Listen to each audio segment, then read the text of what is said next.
Ça y est, après des mois et des mois d'attente, elle est enfin révélée, la toute nouvelle BMW R 1300 RT, une machine qui est presque aussi populaire dans le cœur des motards que la GS. Et aujourd'hui, je vais vous donner 5 caractéristiques absolument indispensables à connaître sur cette nouvelle machine allemande, afin que vous puissiez faire votre choix si jamais vous décidez de succomber.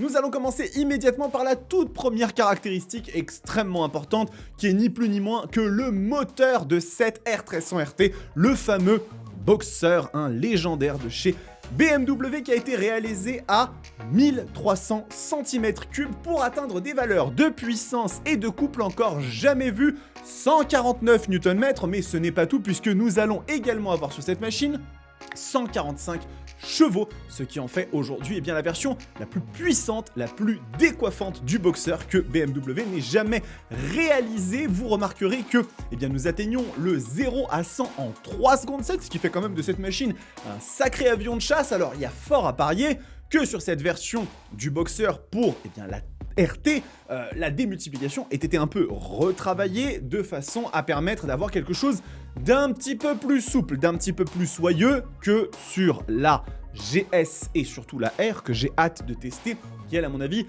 seront un petit peu plus vindicatives. Alors bien évidemment, le moteur c'est extrêmement important, mais il y a aussi sur cette machine un aspect qui est important, c'est celui du look, et c'est la deuxième caractéristique que nous allons voir, et en ça la RT a beaucoup évolué.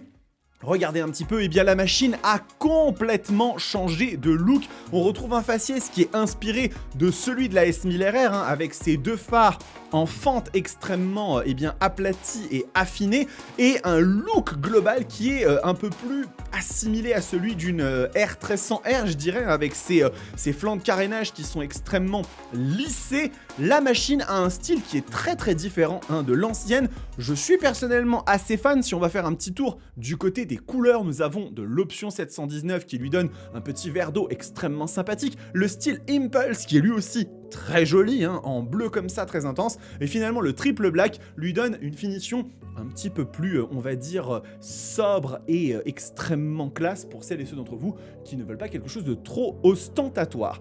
Alors, maintenant quelque chose à savoir aussi sur cette machine, c'est que nous avons eu un gros retravail qui a été fait sur la partie aérodynamique de la moto, et notamment en ce qui concerne les flancs de carénage avant. Et là, on a quelque chose qui est à mon sens tout nouveau dans l'industrie. Je n'ai encore jamais vu ça sur une machine de série. Vous me direz dans les commentaires si oui ou non c'est le cas, ça aidera au référencement. La BMW R1300 RT se dote de panneaux latéraux amovibles, déplaçables, tout simplement. On explique ici un petit peu plus. Ce sont des ailettes déflectrices variables disponibles en option chez BMW, vous savez comment ça fonctionne, qui permettent de régler manuellement le flux d'air selon les besoins. C'est-à-dire que en position basse, donc avec les ailettes qui sont situées à ce niveau, le haut du corps est agréablement ventilé, donc ça permet d'augmenter le flux d'air de la machine, tandis que la position haute maximise la protection contre le vent et les intempéries, qui a été sensiblement optimisée par rapport à celle offerte par le modèle précédent. Attention néanmoins, la protection standard contre le vent et les intempéries a-t-elle aussi été optimisée grâce à un nouveau carénage cylindrique. Les chaussures et les chevilles restent secs même par mauvais temps. Alors c'est très bien. On sait bien évidemment que cette machine, la BMW R1300 et R1250 RT, c'est une voyageuse. Elle est destinée bien évidemment à affronter toutes les conditions, toutes les situations. Donc il était logique de la part de BMW de doter cette machine du plus de protection. Et là vous voyez, on voit le système en action, c'est extrêmement impressionnant. J'avais pensé au début qu'il s'agissait d'un système automatique, mais je me suis trompé. Écoutez, ce n'est pas grave, ce sont des choses qui arrivent.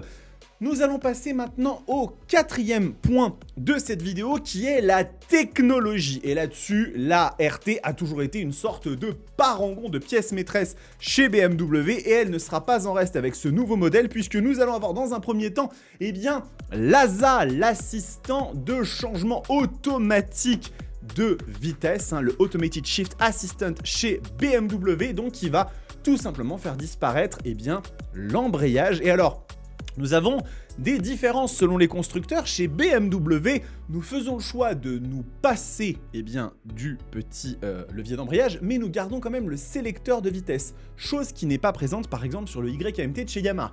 Donc très rapidement, l'actionnement automatique de la commande d'embrayage et le changement de vitesse assurent une conduite facilitée, idéale pour les longs trajets, procéder à changement de rapport efficace et précis en mode D, ou garder le contrôle du changement de rapport en mode M. Ce qui veut donc dire que lorsque vous voulez rouler, vous allez fonctionner comme un quick shifter standard avec le passage au pied.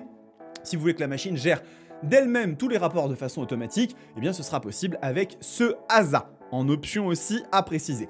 Nous avons également une énorme suite d'assistance en ce qui concerne le Riding Assistant qui donne énormément de choses. Déjà, un ACC, un Active Cruise Control, ou régulateur de vitesse actif avec fonction de freinage. Et en plus de ça, vous allez avoir une alerte de collision avant, qui permet de réagir à temps lorsqu'un véhicule vous précède, et un avertissement de changement de voie, qui permet lui aussi de savoir si vous avez des personnes qui arrivent à toute vitesse sur l'autobahn allemande. C'est pratique. Finalement, l'avertisseur de collision arrière offre également une sécurité supplémentaire. Si vous êtes à l'arrêt avec le véhicule qui vous suit se rapproche trop vite de vous, le système actionne les feux de détresse pour attirer l'attention sur vous et éviter ainsi d'éventuelles collisions. Je pense qu'il n'y a pas besoin de grandes démonstrations pour savoir que la RT reste encore une fois sommet de la chaîne alimentaire en ce qui concerne la sécurité et les assistances électroniques. Et cela conclut donc le quatrième et avant-dernier point. Et nous allons maintenant rentrer dans la dernière partie qui concerne bien évidemment le prix de cette machine, puisque ça, il faut en parler aussi. Alors, cette BMW R1300 RT est commercialisée d'entrée de jeu à 24 400 €, soit environ 600 € de plus, 500 € de plus même que la 1250. L'augmentation n'est pas tant notable que ça quand on voit toutes les nouveautés que la machine apporte en standard. Maintenant, il y a bien évidemment quelques petites choses qu'il faut aussi décliner et étudier. Nous avons les petites options 719 qui font monter la machine à 26 620. Donc on a quelques détails esthétiques souvent, comme par exemple des collecteurs, un silencieux un peu design, un guidon forgé. Nous avons ici des petites choses qui sont vraiment plus esthétiques. Bien évidemment, on peut partir également sur le style Impulse qui est lui vraiment un peu plus dans le côté pétant, et le style triple back. Mais si on revient au Alpine White de base et qu'on va regarder un petit peu les finitions qu'on peut avoir, vous avez plusieurs packs, comme c'est souvent le cas chez BMW, innovation, dynamique, confort passager et pack confort. Et si on souhaite la max de la max, nous partons sur la finition pro qui va contenir notamment les Headlights Pro, le système audio amélioré, le Riding Assistant, les modes de pilotage pro, l'avertisseur de collision arrière, le Shifter Pro, le Dynamic Chassis Adaptation, énormément de choses, et les freins sport aussi, quelque chose qui était présent sur la 1300 GS, extrêmement intéressant, parce que ça améliore significativement la puissance de freinage de la moto. Et là par contre, la R1300 RT passe au tarif rondelet de 30 110 €. Sachez que si jamais vous voulez rajouter l'ASA, parce que ça, ce n'est pas intégré directement dans la machine, il faudra compter 900 € de plus, soit 31 000 € pour obtenir votre RT totalement équipée. Est-ce que c'est un tarif élevé ou pas? Je vous en laisserai discuter dans les commentaires, dans le respect bien évidemment. Toujours est-il que la RT, ça reste quand même une machine qui est extrêmement haut placée dans le confort et l'expérience qu'elle vous offre. Et en cela, il est toujours un petit peu légitime que ça se paye. À vous de savoir si ce sera quelque chose qui en vaut la peine ou pas. Cette vidéo est terminée, n'hésitez pas à me dire dans les commentaires ce que vous avez pensé de ce format un petit peu des 5 qualités. J'ai fait un petit peu plus concis que d'habitude et un peu plus droit au but.